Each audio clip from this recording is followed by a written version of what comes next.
Okey. Kita tengok, insya-Allah. Satu benda yang tuan-tuan yang payah nak dapat dah rasanya. Tu dia, alhamdulillah. Akhirnya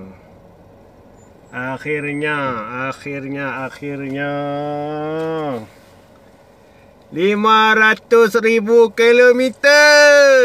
Tu dia tuan-tuan, 500,000 kilometer. Nasib dah rakam juga, saya ada bertukar Ustaz. Tuan-tuan memang payah nak jumpa benda-benda macam ni. Hanya orang yang macam mana? Saya 2 kali dah. Hanya orang-orang yang special lah, yang betul dapat jumpa benda ni. Nampak 500,000 kilometer. Hari ni berapa bulan ni? Mana dia, saya cek kalender jumpa. Berapa hari ni? Hilap belah satu, sorry.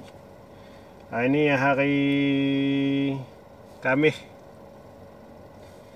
Hari Khamis 30 bulan 1. Jam, kalau ikut jam ni 8.44 pagi.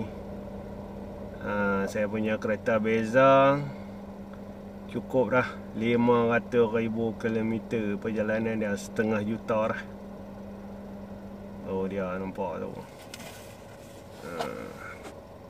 Tuan-tuan tak jumpa macam ni. Tuan-tuan mungkin tak jumpa buat masa ni. Dan takkan jumpa kot.